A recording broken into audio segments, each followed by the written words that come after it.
Halo semua. Apa kabar untuk hari ini? Semoga harimu selalu menyenangkan ya bro.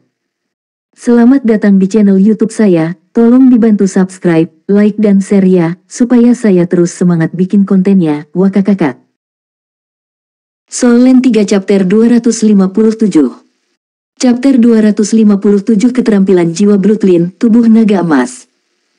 Jika keterampilan jiwa Su Xiaoyan dapat menahan bahkan seorang ahli tingkat Wu Zhangkong, tidak ada gunanya menyebutkan badak setan bumi. Meskipun serangannya sudah siap, Gu Yue tidak meluncurkannya. Sebaliknya, dia mengingat kekuatan jiwanya dan cincin jiwanya. Setelah Su Xiaoyan pulih dari keterkejutan awalnya, dia membuat celah dengan Starlight Shackles-nya. Tang Wulin tidak membiarkan kesempatan ini hilang dan dengan cepat memasang kembali kepala badak. Cakar naga emasnya yang cemerlang turun ke tengkuk badak. Pertahanan badak kuat, dan Tang Wulin tidak tahu apakah cakarnya bisa menembus tengkoraknya. Karena lehernya jauh lebih lemah dibandingkan, itu adalah target terbaik berikutnya. Saat cakarnya menyentuh kulit binatang itu, cahaya keemasan yang menempel di tubuhnya berkumpul di atasnya, memandikannya dengan cahaya yang luar biasa. Efek menghancurkan dari cakarnya segera diaktifkan, seketika menghancurkan pelindung kulit luar badak dan menciptakan celah untuk dia memasukkan cakarnya. Sesaat kemudian, Earth Demon Rhinoceros runtuh dengan suara gemuruh yang keras. Tang Wulin telah memutuskan tulang punggungnya, mengambil kendali atas tubuhnya dan hidupnya. Ini sangat kuat. Saat Tang Wulin menatap cakarnya yang berkilauan yang tidak memiliki noda darah sekecil apapun, dia merasakan kebingungan emosi. Dia telah menuai banyak manfaat dari membuka segel kedua. Pertama adalah cincin jiwa emas misterius yang tampaknya muncul saat dia melepaskan cakar naga emasnya. Jika rumput Blue Silver Tang Wulin menghabiskan kekuatan jiwanya, maka cincin jiwa emas ini menghabiskan kekuatan fisik dan esensi darahnya. Cakar naga emasnya tidak lagi menggunakan kekuatan jiwanya, tetapi dia bisa merasakan esensi darahnya terkuras untuk menopangnya. Jika dia menggunakan semua esensi darahnya, bagaimanapun dia akan lapar. Sebagai hasil dari perubahan itu, Tang Wulin sekarang dapat mempertahankan cakar naga emasnya untuk waktu yang lebih lama. Itu juga menjadi lebih kuat, sementara sisik emas memperkuat kekuatan Tang Wulin lebih jauh. Selain itu, sisik sekarang menutupi seluruh sisi kanan tubuhnya, sangat memperkuat bagian yang mereka tutupi. Semua ini merupakan peningkatan yang substansial. Dia tidak akan bisa membantai badak setan bumi ini dengan mudah tanpa itu. Di belakang pikiran Tang Wulin, dia samar-samar tahu bahwa nama keterampilan jiwa cincin jiwa emas itu adalah tubuh naga emas. Tubuh naga emas meningkatkan kekuatan, kecepatan, kekuatan serangan, dan pertahanan Tang Wulin sebagai penguat kemampuan serba bisa. Namun, itu paling meningkatkan kekuatannya. Ini diperjelas oleh bagaimana dia bisa bertarung satu lawan satu melawan badak setan bumi tanpa mundur. Tentu saja, Starlight Shackles Su Xiaoyan memainkan peran besar dalam pembunuhan cepatnya. Tanpa kekuatan penahan absolutnya, dia tidak akan memiliki kesempatan untuk membunuh badak dalam satu serangan sambil menghadapi banyak keterampilan jiwa yang dimilikinya. Saat dia mulai meninjau pertempuran, arena binatang memudar, mengembalikan semuanya ke kegelapan. Bintang-bintang di langit melengkung, membuat semua orang pusing sebelum penglihatan mereka menjadi jelas lagi. Keempatnya berdiri berhadapan satu sama lain, tangan disatukan, seperti sebelumnya. Sepertinya semua yang baru saja mereka alami hanyalah ilusi. Mereka pernah mengalami pertempuran di dunia ilusi selama mereka berada di platform kenaikan roh, tapi itu hanya mungkin terjadi melalui penggunaan teknologi canggih. Namun tempat ini tidak seperti platform kenaikan roh. Rasanya berbeda di sini, sungguh aneh. Mereka tidak bisa memahami keajaiban di baliknya, tetapi mereka tetap terpesona. Shen Yi muncul kembali di hadapan mereka, ekspresinya lebih aneh dari sebelumnya. Arena binatang adalah percobaan kedua dari ujian masuk Akademi Shrek. Kekuatan dan jumlah makhluk jiwa dalam uji coba bervariasi tergantung pada jumlah peserta. Bertahan selama 1 menit adalah persyaratan minimum untuk lulus uji coba, sementara melukai binatang buas mendapatkan poin bonus. Shen Yi sengaja lalai memberitahu mereka persyaratan minimum untuk lulus uji coba ini, tetapi dia tidak pernah membayangkan bahwa mereka akan begitu sengit. Mereka telah menghadapi badak setan bumi. Bahkan baginya, akan sangat menjengkelkan untuk membunuh seseorang dengan kultivasi lebih dari 3000 tahun tanpa armor perangnya. Pertahanan badak terlalu kuat. Namun anak-anak ini telah membunuhnya. Dia bertanya-tanya apakah cakar Tang Wulin masih bisa menembus pertahanan badak jika sedikit lebih kuat. Selanjutnya, ada misteri cincin jiwa emasnya. Tidak peduli bagaimana dia melihatnya, anak laki-laki itu pasti memiliki jiwa bela diri kembar. Tapi pasti Wu Zhangkong akan mengatakan hal seperti itu padanya. Hasil uji coba kedua, arena binatang, Tang Wulin, 10 poin, Xie Xie, 10 poin, Gu Yue, 8 poin, Su Xiaoyan, 10 poin. Wow, bagaimana kita bisa mendapatkan skor yang begitu tinggi? Xie Xie bertanya dengan heran. Dia tidak menyangka akan mencetak 10 poin penuh. Shen Yi mengangguk. Kamu mendapat nilai tinggi karena kamu membunuh badak setan bumi bersama-sama. Kriteria untuk lulus tidak melibatkan membunuhnya, jadi bahkan Gu Yue, yang tidak menyerangnya, mendapat skor tinggi. Kami sekarang akan melanjutkan. Ikuti aku. Saat dia memimpin, hati Shen Yi dipenuhi dengan harapan. Anak-anak ini sangat cocok dengan moto Shrek. Mereka seperti monster kecil. Kemampuan tempur mereka tinggi, dan selain kerja tim yang baik, mereka mampu tetap tenang selama pertempuran. Shen Yi tanggap. Dia telah melihat bahwa tidak ada satupun dari 4 yang panik selama pertempuran mereka melawan badak setan bumi. Gu Yue adalah yang paling tenang dari mereka semua, tetapi sisanya memiliki kegembiraan di mata mereka. Xie Xie bahkan telah mengucapkan nama Earth Demon Rinceros dengan keras, yang berarti mereka semua tahu betapa hebatnya binatang itu. Bahkan dengan pengetahuan itu, mereka tidak meringkuk kembali. Percaya diri dengan kekuatan mereka, mereka bangkit menghadapi tantangan. Jelas mereka pernah menghadapi musuh yang lebih tangguh sebelumnya. Kakak senior, sepertinya Anda telah memastikan untuk memberi mereka banyak pengalaman tempur. Berbeda dengan perasaan kagum Shen Yi, Tang Wulin mengerutkan alisnya, diliputi kebingungan. Dia menatap Gu Yue dengan tatapan ingin tahu, dan dia mengangguk sebagai jawaban. Meskipun mereka mencetak gol bagus dalam 2 uji coba terakhir, Tang Wulin tidak bisa santai. Ujian mereka akan berlanjut, semuanya dilakukan dalam sekali jalan tanpa memberi mereka waktu untuk istirahat. Dengan basis kultivasi mereka saat ini, kekuatan jiwa mereka akan sangat terbatas tanpa ada kesempatan untuk bermeditasi. Mereka tidak tahu berapa banyak cobaan lagi yang ada, tetapi pada tingkat ini, kekuatan jiwa mereka pasti akan habis. Untungnya, Tang Wulin sekarang memiliki cincin jiwa garis keturunan yang kuat selain jiwa bela dirinya. Namun, Su Xiaoyan telah menggunakan sepertiga dari kekuatan jiwanya untuk menahan Earth Demon Rhinoceros selama sepersekian detik dengan Starlight Suckless-nya. Jika dia lebih lambat dalam menyelesaikannya, bahkan lebih banyak kekuatan jiwanya akan dikonsumsi. Dia telah melihat Gu Yue untuk memeriksa kondisinya, dan anggukan dia mengatakan kepadanya bahwa dia baik-baik saja. Setelah 2 percobaan terakhir, mereka berempat mengerti ujian masuk seperti apa yang dimiliki Akademi Shrek. Banyak cobaan yang tidak diketahui menunggu mereka. Ini hanya awal. Shen Yi membuka pintu geser dan membawanya ke ruang antara bangunan batu. Ini adalah situs uji coba ketiga. Serangkaian gerbang duduk berbaris, satu demi satu, dengan setidaknya 100 menutupi seluruh area secara keseluruhan. Jumlah pintu gerbang di setiap baris bervariasi. Gerbang ini disebut gerbang guillotine. Setiap gerbang memiliki pisau guillotine yang sangat besar, lebar 2 meter, tinggi 1 meter, dan tebal setengah meter. Dengan pedang sebesar itu, bahkan sapi dewasa pun akan langsung terbelah menjadi 2. Uji coba ketiga menguji kemampuan Anda untuk beradaptasi. Setelah saya memberitahu Anda untuk bersiap-siap, Anda memiliki waktu 1 menit untuk bersiap. Begitu saya berteriak agar Anda memulai, Anda harus melewati semua gerbang. Jika Anda selesai dalam waktu 30 detik, Anda mendapatkan 6 poin. Untuk setiap 3 detik Anda menyelesaikan lebih awal, Anda mendapatkan poin tambahan. Untuk setiap 3 detik Anda terlambat, Anda akan kehilangan 1 poin. Ada 2 hal yang perlu Anda ketahui tentang uji coba ini. Pertama, semakin dekat Anda ke setiap gerbang, semakin cepat guillotine-nya jatuh.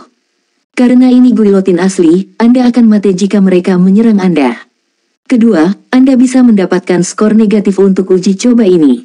Jika Anda bahkan tidak dapat lulus uji coba ini, lupakan tentang mengambil uji coba nanti. Angkat guillotine. Ketika dia selesai berbicara, dia menunjuk ke samping, dan dentingan logam bergema saat bilah guillotine mulai naik. Guillotine gerbang paling depan jatuh dengan dentang yang menggelegar, percikan api meletus darinya saat itu menabrak ceruk di bawah. Suara itu membuat teror di hati para siswa. Kemudian, bilahnya naik kembali dan turun lagi. Soul Land 3 Chapter 258. Chapter 258 mendominasi pengadilan ketiga. Mengikuti pisau guilotin pertama, sisanya mulai jatuh satu demi satu, suara logam memenuhi udara. Siap-siap, hitung mundur 1 menit dimulai sekarang.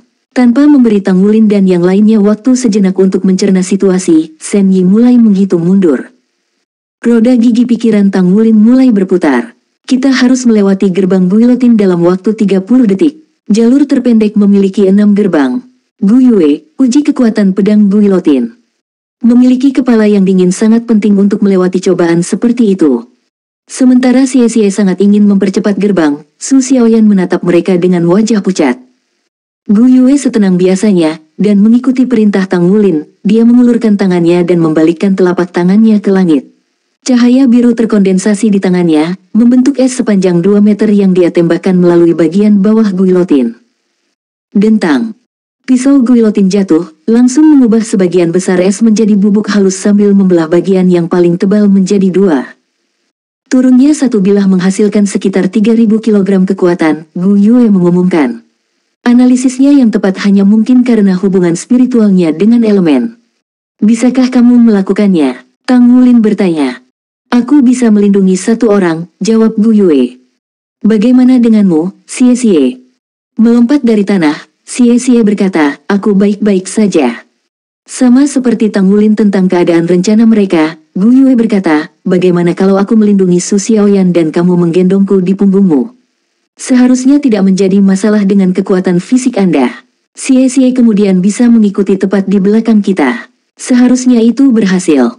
Tang Wulin mempertimbangkannya sejenak. Rencana yang dia pikirkan adalah Gu Yue dan Xie Xie melewati gerbang sendirian sementara dia membawa Su Xiaoyan. Itu adalah rencana paling logis. Pengaturan Gu Yue juga akan berhasil, tetapi dia merasa ada sesuatu yang aneh tentang itu, jadi dia menatapnya dengan curiga. Sedikit rona muncul di wajah Gu Yue, tapi dia dengan cepat kembali normal.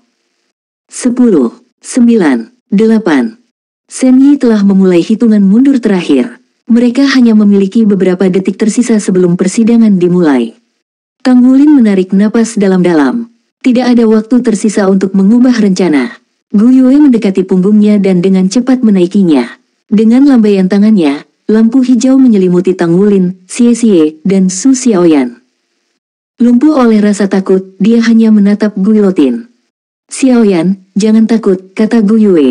Kau jalan duluan. Saya akan menggunakan elemen tanah untuk menahan pisau guilotin dan kami akan mengikuti tepat di belakang Anda. Yang harus Anda lakukan adalah menjalankannya dengan cepat. Su Xiaoyan mengatupkan rahangnya dan mengangguk. 3, 2, 1, mulai. Dengan pernyataan Shen Yi, persidangan ketiga dimulai. Gu Yue berteriak pelan, tangannya terangkat ke arah langit. Dia hanya berhasil menekan di dekat punggung Tang Wulin dengan menggunakan kakinya. Mereka mengangkangi pinggangnya dengan erat, tangannya mencengkeram daging pahanya. Cahaya kuning menyala saat pilar batu menjulang di bawah gerbang pertama. Dentang. Bilahnya meluncur ke pilar batu, menabraknya. Pilar itu bergetar saat retakan menyelimuti batunya. Segera, Gu Yue berteriak. Saat itu, mata Su Xiaoyan menjadi tegas. Setelah bertahun-tahun bersama, dia menjadi percaya sepenuhnya pada rekan satu timnya. Dia mencondongkan tubuh ke depan dan berlari melalui gerbang pertama, bergabung dengan Xie Xie yang telah melewatinya sebelumnya. Dengan Gu Yue menempel di punggungnya, Tang Wulin melewati yang terakhir. Namun, tepat saat dia lewat tepat di bawah guilotin, pilar batu itu tiba-tiba runtuh. Pedang guilotin raksasa itu jatuh ke bawah. Gu Yue menutup matanya erat-erat, lengan melingkari leher Tang Wulin seolah dia tidak berniat meninggalkannya. Jantungnya berdegup kencang, mungkin karena situasi tegang. Tang Wulin, bagaimanapun, hanya merasakan dia semakin dekat dengannya, lengan dan kakinya melingkari leher dan pinggangnya. Dihadapkan dengan bilah yang masuk, Tang Wulin tidak menunjukkan rasa takut maupun kegembiraan. Bukankah ini hanya kekuatan 3.000 kg? Dan itu bahkan telah dilemahkan oleh pilar batu. Tang Wulin mengangkat tangan kanannya, darahnya menderu saat cakar naga emasnya muncul.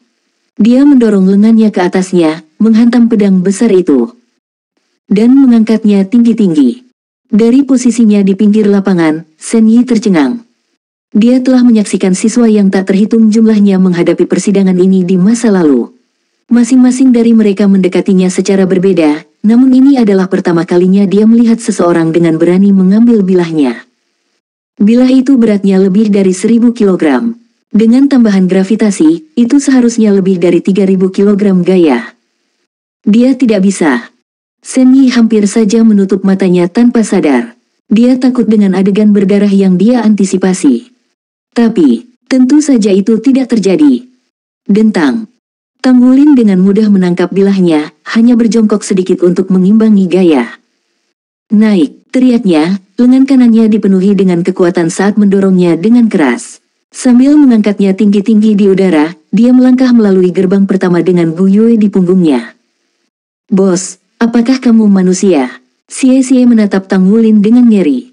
Di sisi lain, keterkejutan terlihat di mata Su Xiaoyan, memaksa ketakutannya ke kursi belakang. Bu Yue, kamu tidak perlu melakukan apapun. Saya bisa melakukan ini sendiri. Sekarang setelah dia merasakan sendiri kekuatan Guilotin, Tang Wulin yakin.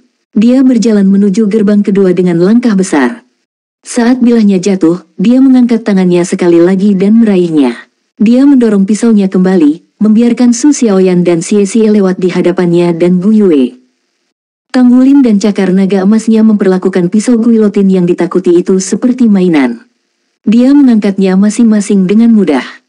Mereka berempat segera melewati 6 gerbang, jarak terpendek yang mungkin. Shen Yi tidak bisa berkata-kata. Anak ini semakin terlihat seperti monster. Ujian ini seharusnya menguji kemampuan beradaptasi, waktu reaksi, dan keberanian mereka. Melawan guilotin yang menakutkan, dengan hanya 1 menit untuk merencanakan, kemampuan untuk beradaptasi dengan cepat sangat penting untuk melewati persidangan. Lebih jauh, kemampuan beradaptasi seperti itu hanya bisa dibangun dalam keberanian. Banyak siswa yang memiliki kemampuan untuk melewati persidangan mengandalkan hal-hal seperti kecepatan dan kekuatan. Namun, guilotin yang sangat besar membuat takut peserta ujian yang berusia di bawah 15 tahun ini, membuat banyak dari mereka terlalu takut untuk bergerak bahkan 1 inci pun. Untuk siswa kelas 0, uji coba ini sangat mudah, tetapi bagi sebagian besar peserta ujian, itu adalah uji coba tersulit dari semuanya. Dengan waktu yang terbatas dan keberanian mereka teruji, banyak yang tidak dapat melewati ujian dalam batas waktu tersebut. Bahkan jika peserta ujian adalah elit-elit yang direkomendasikan kota-kota besar, percobaan pertama menghilangkan sebagian besar dari mereka karena kekuatan spiritual mereka biasanya terlalu lemah. Sebagai perbandingan, sebagian besar peserta ujian lulus uji coba kedua karena itu adalah pertempuran sederhana. Adapun persidangan ketiga, lebih dari setengah dari peserta ujian yang tersisa biasanya disingkirkan karena kurangnya keberanian dalam menghadapi kematian. Peserta ujian biasanya akan melewati gerbang satu persatu karena mereka biasanya tidak dapat merumuskan rencana kerja sama dalam 1 menit. Selain itu, ada pertanyaan apakah keberanian, kemampuan beradaptasi, dan penilaian mereka setara. Hanya karena Tang Wulin memiliki semua kualitas ini secara berlebihan, percobaan ketiga menjadi sangat mudah bagi timnya. Dalam persidangan seperti itu, Tang Wulin sendirian menangani semuanya. Kesulitan ujian tidak pernah terlintas dalam pikirannya. Sepanjang waktu, dia hanya fokus untuk mengoper. Keberaniannya bahkan tidak diuji di sini. Bahkan jika memang begitu, dia tidak pernah kekurangannya.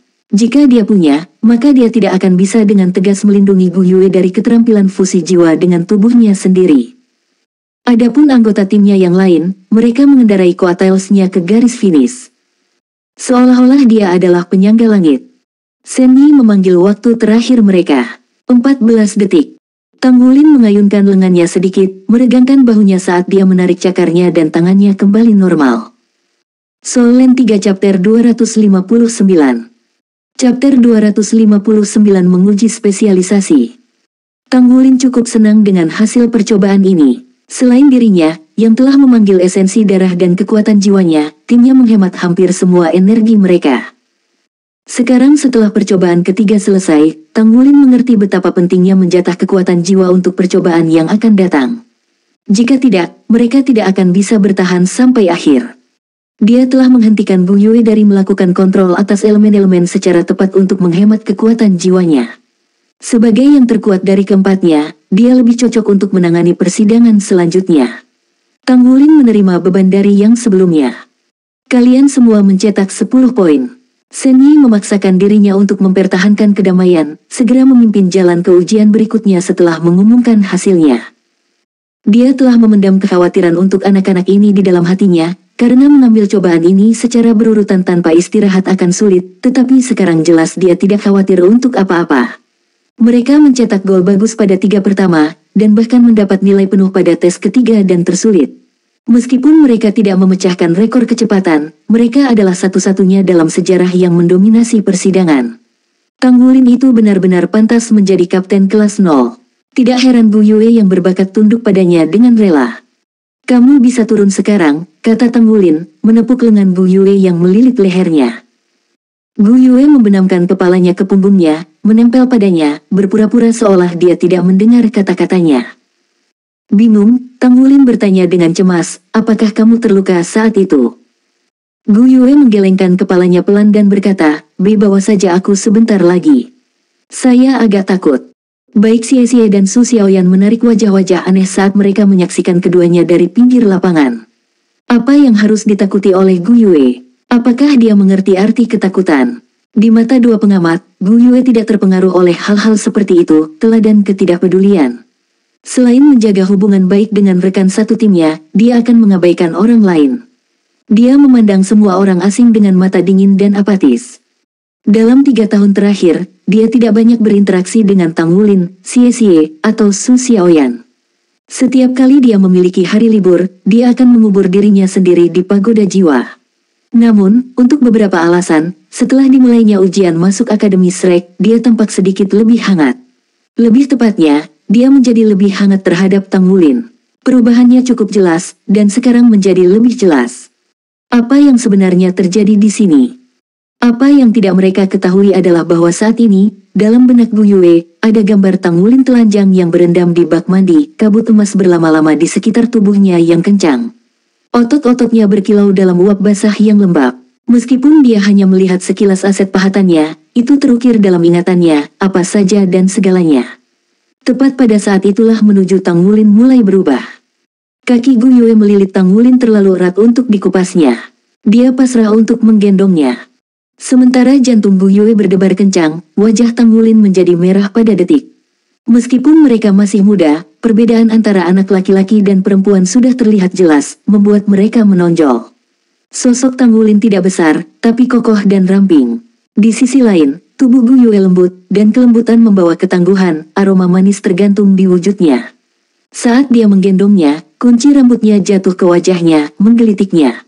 Begitu mereka masuk kembali ke gedung, mereka melanjutkan melalui koridor lain, menaiki tangga, dan akhirnya mencapai lantai 2 gedung. Dinding dan langit-langitnya putih bersih dengan garis-garis emas terukir padanya, seolah-olah menggambarkan sesuatu.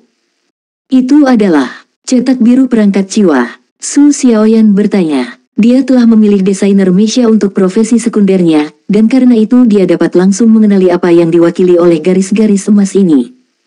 Mengapa mereka mendekorasi dinding dengan cetak biru perangkat jiwa? Tanggulin tidak bisa memahami diagram yang rumit itu. Jika kekuatan spiritualnya lebih lemah, maka mungkin dia akan pusing hanya menatap diagram. Hei memasuki ruangan besar saat dia sedang berpikir. Shen Yi menunjuk ke beberapa kursi di samping. "Tunggu di sini, saya akan mencari administrator uji coba ini. Ujian ini akan menguji kekuatan pribadi Anda. Hanya satu dari spesialisasi Anda yang akan diperiksa, jadi pertimbangkan baik-baik apa yang akan Anda sajikan. Keistimewaan terbesar Anda berhubungan langsung dengan kekuatan Anda." Selesai berbicara, dia berbalik dan pergi. "Spesialisasi kami." Xie Xie bingung. Gu Yue akhirnya turun dari punggung Tanggulin dan duduk bersila lebih dulu, bermeditasi dan tidak mengucapkan sepatah kata pun. Tanggulin duduk di sampingnya. "Uji coba ini cukup sederhana. Spesialisasi kami hanyalah kekuatan terbesar kami sebagai master jiwa. Misalnya, Xie Xie, Anda adalah master jiwa tipe agility, jadi Anda hanya perlu menunjukkan batas kecepatan Anda. Anda hanya perlu mewujudkan apa artinya menjadi master jiwa tipe agility. Tentu saja, Anda bukan orang normal karena Anda memiliki jiwa bela diri kembar, jadi saya pikir Anda harus memamerkan keduanya, kombinasi kecepatan dan jiwa bela diri kembar Anda. Itu harus sama untuk semua orang, jadi tunjukkan saja apa yang terbaik dari Anda." Su Xiaoyan mengerutkan alisnya. "Kapten, lalu apa yang harus saya lakukan? Potensi penuh saya hanya muncul di malam hari." Tanggulin menunjukkan senyum masam. "Anda hanya harus puas dengan mendeskripsikannya dengan kata-kata. Anda sudah menggunakannya selama uji coba kedua, jadi seharusnya tidak sulit untuk menemukan bukti. Ini akan baik-baik saja selama Anda menjelaskan kemampuan Anda secara menyeluruh. Selama Anda mengatakan yang sebenarnya, saya tidak berpikir mereka akan meminta Anda untuk menunjukkannya. Ekspresi Su Xiaoyan mereda. Saya mendapatkannya. Tang Wulin berkata, baiklah, istirahatlah sebanyak yang kalian bisa, semuanya. Ini adalah kesempatan langka. Dia menutup matanya dalam sekejap dan mulai bermeditasi saat dia selesai berbicara. Kekuatan esensi darahnya terkait erat dengan kekuatan jiwanya. Semakin besar kekuatan jiwanya, semakin kuat esensi darahnya. Tanpa makanan yang terlihat, satu-satunya pilihannya adalah memulihkan kekuatan jiwanya. Namun, mereka tidak diberi banyak waktu untuk istirahat. Tidak sampai 5 menit kemudian, Shen Yi kembali dengan 3 orang di belakangnya. 2 orang berusia paruh baya sedangkan yang ketiga adalah wanita lanjut usia. Wanita tua itu memegang tongkat di tangannya, langkahnya tidak stabil saat dia berjalan ke meja panjang dan mengambil tempat duduk. Kedua pria paruh baya itu memperlakukannya dengan hormat, duduk di setiap sisinya setelah dia duduk. Ini meninggalkan Shen Yi untuk berdiri di samping. Wanita tua itu mengamati 4 peserta ujian yang masih bermeditasi di depannya, yang tidak menyadari kedatangan ketiganya. Senyuman tersungging di sudut mulutnya, dia berkata dengan suara serak, anak-anak ini pasti tahu bagaimana memanfaatkan waktu mereka sebaik-baiknya. Baiklah, Yi kecil, beritahu mereka bahwa kita mulai. Ya, Penatua Kai. Shen Yi tidak menunjukkan ketidakpuasan bagaimana wanita tua itu memanggilnya, dan sebaliknya, menjawab dengan hormat. Dia mengambil langkah cepat menuju ke 4 peserta ujian untuk membangunkan mereka. Administrator uji coba ini ada di sini sekarang. Shen Yi bertanya, siapa di antara kamu yang akan duluan? Tang Wulin mempelajari rekan satu timnya sambil mempertimbangkannya. Karena mereka adalah tim beranggotakan 4 orang, dia harus menentukan metode terbaik untuk seluruh kelompok, terutama karena yang pertama naik kemungkinan akan meninggalkan kesan yang paling dalam.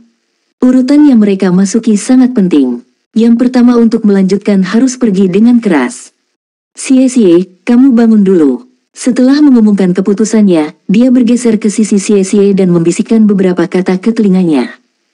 Baik, Xie mengangguk lalu berdiri, berjalan ke tengah ruangan. Halo para guru, katanya sambil membungkuk dalam-dalam kepada ketiga penguji.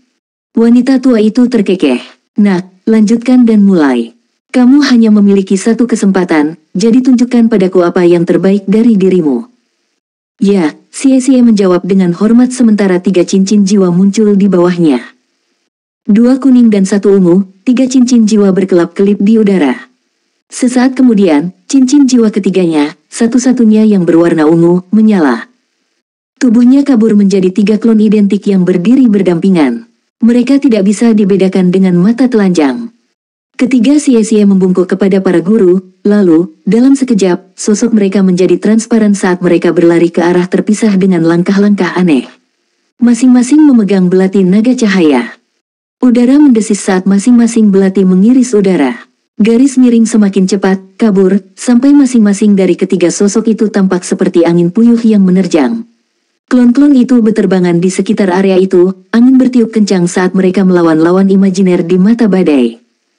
Kedua guru paruh baya itu tercengang. Menggunakan kekuatan jiwa mereka untuk menyelimuti arena, mereka bisa mengatakan bahwa klon tak terlihat ini adalah eksistensi yang nyata. Soul Land 3 Chapter 260. Chapter 260 Pengadilan keempat. Keterampilan jiwa yang menghasilkan klon bukanlah sesuatu yang istimewa, dan sebenarnya merupakan pemandangan umum di antara master jiwa tipe kelincahan. 3 klon cukup mengesankan, tetapi masih tidak bisa dianggap banyak oleh Akademi Select. 6 klon, bagaimanapun, adalah cerita yang berbeda, terutama karena setengah dari mereka tidak terlihat. 30 detik kemudian, ketiga klon bergabung kembali menjadi satu sosok. Keringat menetes dari dahi Xie saat dia membungkuk kepada ketiga guru itu 3 kali. Saya sudah selesai dengan penampilan saya. Wanita tua itu menatapnya dengan penuh minat. Nak, jiwa bela diri kembarmu mirip satu sama lain, kan? Ya itu betul. Xie tidak terkejut dengan pemahaman orang tua itu tentang rahasianya. Ini adalah Akademi Select. Wanita tua itu mengangguk. Lumayan, tapi kamu masih kurang kendali. Anda hanya menggores permukaan jalur membingungkan bayangan hantu sekte Tang. Jangan mencoba untuk mempercepat kemajuan dan jangan menggigit lebih dari yang bisa Anda kunyah. Sempurnakan jalur membingungkan bayangan hantu Anda sebelum memberikan kemampuan yang sama kepada semua klon Anda. Selanjutnya, kekuatan spiritual Anda terlalu lemah saat ini. Tidak mungkin bagi Anda untuk memiliki kendali penuh atas 3 klon sekaligus. Fokus pada penguatan kekuatan spiritual Anda terlebih dahulu. Jika Anda dapat mencapai alam roh laut dalam 3 tahun, masa depan Anda tidak akan terbatas. Xie cukup bangga pada dirinya sendiri. Dengan klon naga kembar, masing-masing memanfaatkan Ghost Shadow Perplexing Track terhadap satu target, dia menganggap dirinya cukup tangguh. Namun, dia tidak bisa mengucapkan sepatah kata pun untuk membantah kritik wanita tua itu. Dia telah memukul setiap paku tepat di kepala, menunjukkan setiap kelemahannya. Xie dengan senang hati membungkuk sekali lagi, kepalanya hampir tenggelam di bawah lututnya. Kekaguman mengalir dari lubuk hatinya. Terima kasih atas bimbingannya. Saya akan melakukan yang terbaik untuk meningkatkan diri saya. MN. Wanita tua itu mengangguk. Lanjut. Xie kembali ke yang lain dengan penghinaan, bahu terkulai dan wajahnya pahit. Orang berikutnya yang naik adalah Su Xiaoyan. Mirip dengan Xie, dia telah menerima beberapa instruksi dari Tang Wulin. Apa yang salah denganmu? Apakah kamu depresi? Tang Wulin bertanya pada Xie dengan lembut. Xie tertawa getir menanggapi. Tepat sekali. Awalnya saya mengira saya cukup luar biasa, tetapi saya rasa saya tidak melakukannya terlalu baik dalam uji coba ini. Tang Wulin tersenyum dengan tenang. Tidak apa-apa, sebenarnya, menurutku justru sebaliknya. Saya yakin skor Anda cukup tinggi. Nenek itu jelas merupakan tokoh sentral di antara ketiga guru itu. Jika dia mengira Anda kayu busuk yang tidak bisa diukir, apakah dia akan memberi Anda begitu banyak nasihat? Selain itu, kami adalah pelajar. Kami datang ke Shrek untuk belajar. Apa gunanya datang jika kita sudah tahu segalanya? Xie tercengang. Tepat sekali. Saya tidak mengerikan. Nenek itu hanya memberitahu saya bagaimana membuat kemajuan di masa depan.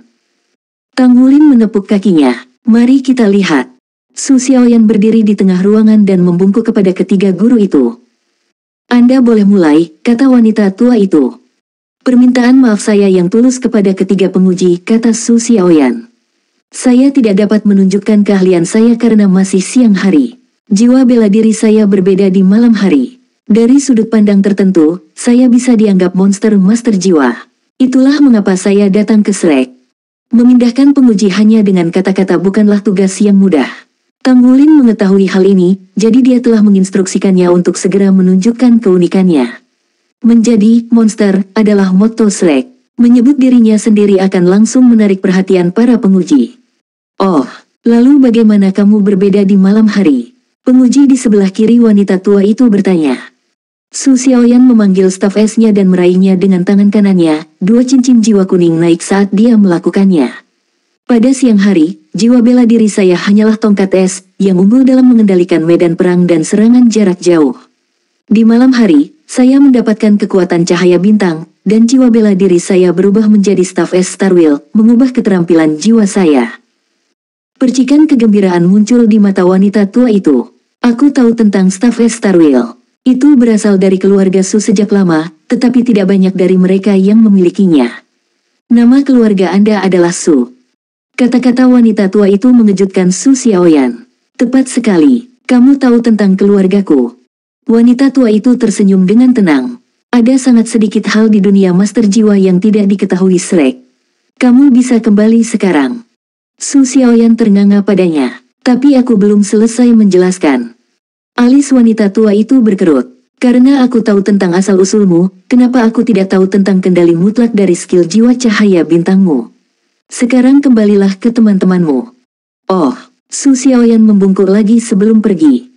Tang Wulin sudah berdiri untuk menyambut Su Xiaoyan kembali, mengangguk setuju. Kamu melakukannya dengan baik, bersantai. Kata-kata jaminannya menyebabkan ketegangan mengalir keluar dari tubuhnya. Tang Wulin berjalan melewatinya menuju tengah ruangan. Wanita tua itu memeriksa Tang Wulin dengan penasaran. Kamu tampaknya cukup percaya diri. Hah, kata-katanya membuatnya lengah, tetapi dia segera menyadari kesalahannya dan membungkuk. Salam untuk ketiga penguji. Wanita tua itu tersenyum aneh. Mereka sepertinya mempercayai Anda. Tunjukkan apa yang dapat Anda lakukan. Tunjukkan padaku, mengapa mereka begitu percaya padamu. Iya, Tang Wulin tidak menjelaskan dirinya sendiri. Dia sekarang menyadari bahwa ketiga pemeriksa kemungkinan telah mendengar semua yang dia bisikkan ke telinga Xie dan Su Xiaoyan. Mereka benar-benar tangguh, layak menjadi guru Akademi Shrek. Keistimewaan saya adalah kekuatan, katanya. Cahaya keemasan melintas di matanya dan esensi darahnya meletus keluar. Di dunianya sendiri, dia bisa mendengar suara darah yang mengalir melalui pembuluh darahnya seperti sungai yang besar. Lengan kanannya membengkak karena kekuatan, sisik emas menutupinya. Kemudian cincin jiwa emas muncul. Ah, Sok menghapus senyum dari wajah wanita tua itu, matanya terbelalak pada cincin jiwa yang gemerlap. Di sampingnya, dua penguji lainnya sama-sama ternganga melihat pemandangan di depan mereka. Semua warna yang bisa dimiliki cincin jiwa sudah lama ada di dunia master jiwa. Putih melambangkan cincin jiwa 10 tahun, kuning berarti 100 tahun, ungu melambangkan 1000 tahun, hitam melambangkan 10.000 tahun, dan merah menandakan 100.000 tahun. Cincin jiwa normal bisa menjadi salah satu dari 5 warna itu. Namun, di seluruh sejarah benua Douluo, cincin jiwa dengan warna khusus telah muncul. Munculnya cincin jiwa menandakan kekuatan yang luar biasa. Dalam sejarah Akademi Shrek, cincin jiwa emas pernah muncul. Tang San dari Shrek Seven Monsters yang asli, pendiri Sekte Tang, telah membunuh monster jiwa jutaan tahun dan memperoleh cincin jiwa emas. Namun cincin jiwa jutaan tahun hanya muncul 2 kali dalam sejarah benua Douluo. Orang kedua yang memiliki cincin jiwa jutaan tahun adalah sosok legendaris yang dinamai Alun-Alun, pendiri Pagoda Roh, Es Roh Douluo Huo Yuhao. Namun, cincin jiwa sejuta tahun Huo Yuhao berbeda dari Tang San. Miliknya putih dan bisa dengan mudah disamarkan sebagai cincin jiwa 10 tahun. Menurut analisis dari generasi selanjutnya dari Master Jiwa, cincin jiwa jutaan tahun Tang San telah diperoleh secara langsung dari monster jiwa, menghasilkan warna emasnya. Huo Yuhao, di sisi lain, cukup beruntung untuk bergabung dengan cacing es Skydream jutaan tahun yang telah tidur sepanjang jalan sampai mencapai level jutaan tahun. Ini adalah alasan yang seharusnya untuk perbedaan warna. Meskipun cincin jiwa Spirit Ice Douluo menjadi sangat kuat, itu tidak setara dengan cincin jiwa emas Tang San.